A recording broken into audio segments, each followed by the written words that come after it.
Hey YouTube, Coppersan here, and welcome back to episode 2 of season 2 of the Zero to Hero series. The goal of this season is to beat normal Lotus on my Night Lord on a fresh account. It's brand new within a month. I will not be getting any carries and we're playing on the EU Reboot server. Last episode we reached level 200 and unlocked the Root Abyss questline. Since then I've been playing for about 16 hours total and 3 days in total have passed. When we left off we were at 2.9k stats and I did not have all equipment slots filled up yet. Our next goal was to get more gear, start unlocking boss monsters and reach level 210 so we can start getting our next symbol and unlock even more dailies. Woo, can't wait. I still have not worked on any link skill or legion mules yet. On the second day I defeated Chaos Horntail for some more boss gear. I found earrings and a Chaos Horntail pendant which we will be using from here on out. This boss also drops a ring, but no luck on that one so far. I also completed the Easy Magnus questline. This one can be started at Beldar and Pantheon. Just follow the steps after entering the portal at the top right of the map. Easy Magnus can drop a badge, shoulder and sorta okay shoes and cape. The latter we actually found after defeating him and we'll be using that one for a while. Just make sure you never Star Force this item. And after completing another round of dailies in the Vanishing Journey, it was time to start filling up our equipment slots, starting off with the totems. This time I'm not going to grind for the temporary Shanghai totems, but instead I'll complete the Afterlands Team Dungeon for slightly weaker but permanent totems. This one takes about 30 minutes to complete and I followed my own video guide to complete it because I always forget things and mess things up. Next we're gonna get an even better cape, a damage skin and a special piece of content that we'll need later. We're completing the Mushroom Shrine questline. This level 100 questline takes about an hour to complete and it can be started at the Mushroom Shrine. It is pretty straightforward what you'll have to do, it just takes quite a while to complete it. One tip though, once you reach the Tengu boss fight, I usually stand slightly behind the statue at the left side of the house to position myself better for the quick time event.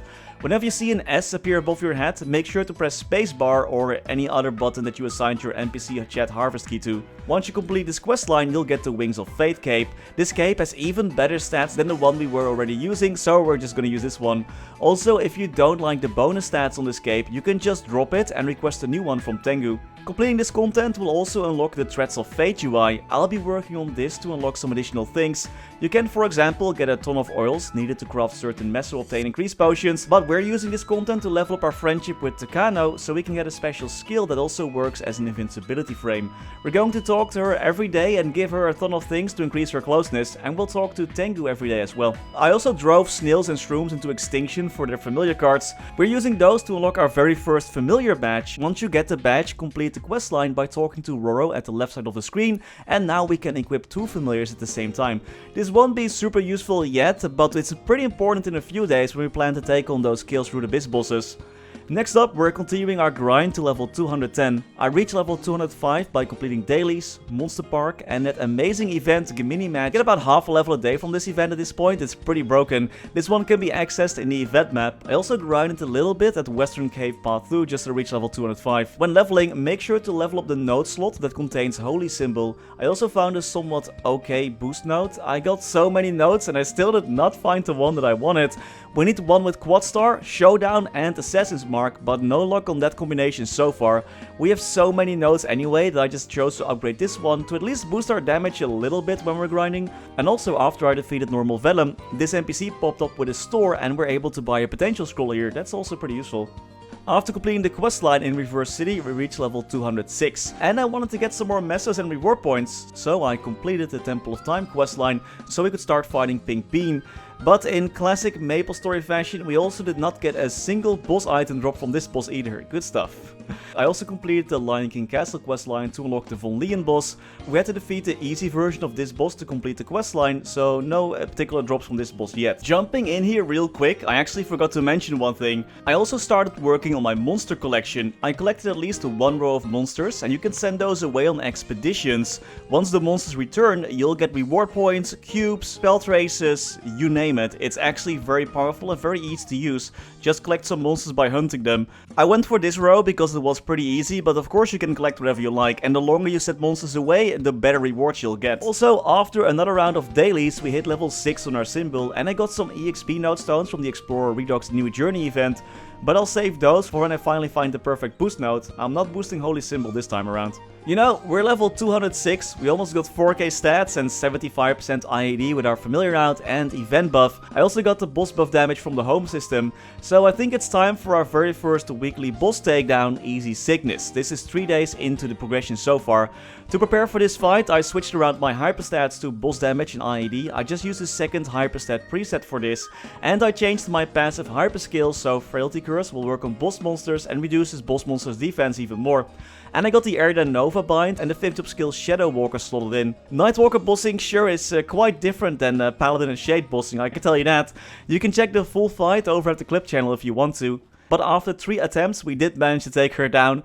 That was quite an experience. Bossing with a Night Lord is quite some work to say the least. Also, don't forget, if you want to see the full progression of this series, I upload all the VODs to the new VOD channels. You can check that out if you want to as well. And after defeating so many bosses, I got a ton of additional occult cubes and I used those to cube my gear again. We actually rolled 9% luck on the top, but I did kinda mess up my emblem again.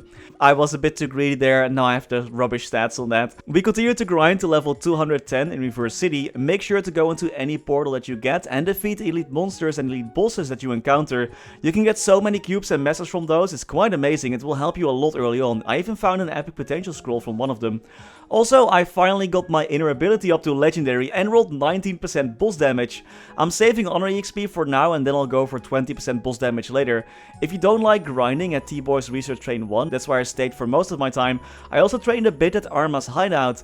It's a decent map with good spawn, but looting here can be kinda annoying. So here we are today. Today this character will be 4 days old. I already did defeat some bosses, and you know what? Sukum actually dropped an accessory for me. I'll probably try to defeat Chaos Sukum tomorrow so we can try and get that final accessory.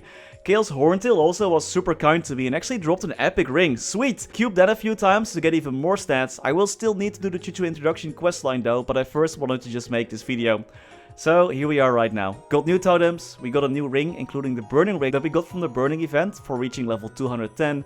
This ring starts off with unique potential. We now also have a Chaos Horntail necklace, the pendant of the spirit, that one I got from the daily login. All the Fav gear has better stats right now, and I got the Zakum face accessory and Horntail earrings. Because we completed the Mushroom Shrine questline, we also got the Wings of Fate and a new medal with temporary stats. Next episode, you'll hopefully see me take down Chaos Zakum, and I'll keep progressing with my dailies. We're getting really close to 1 billion mesos, so I might also buy some cubes soon so we can get a bit stronger for the Chaos Root Abyss bosses. And that was episode 2. I hope you enjoyed and that it was easy to follow. And stay tuned for the next episode. And as always, many thanks to our members for making these videos possible. Thanks to Niels de Coninck, Raar maar waar, Sebastian, Hanoy, Ryalias, Terry Kim, Vareese, Mora, Wiley, Historycanon, BackSpaceOTI, Saffronyx, Anwar, NHI, Ziggy Deer, Flidiet, Knifesu, Chen125, Cloudfix, Gusus Rodriguez, Froggy, Vira, Trevor, Michael Menchaca, Ratius, Justin Vale, Silvio Nato, Stevie Zhang, Afterlord_MS, ceemak, Striker Elk, Tidal1 Pan, Victor Sundstrom, Radical Jaws, Riser RU, Gummy Bullet, Lovebird, 32655, Mathias Simonsson, Mr. Narc, Galando Balavia, PC Game Live, Dante Victory, The Passenger, Martin Panzik, I'm Disappointed, Lucky Beats, Gable Eck, Pedro Benedetti, Conrad Crystallis, Ace Light, Ben Wolf, Max Bernhardt, Doc on a Talkabox, Muka 1017, BNB King, Scotty Flies Fast, Priscilla, Brandon Cam, Shake1, Vake Botnet, Fecco, Gianfranco Calderon Canavero, and Necrodart. Thank you so much for watching. Stay safe and happy mapling!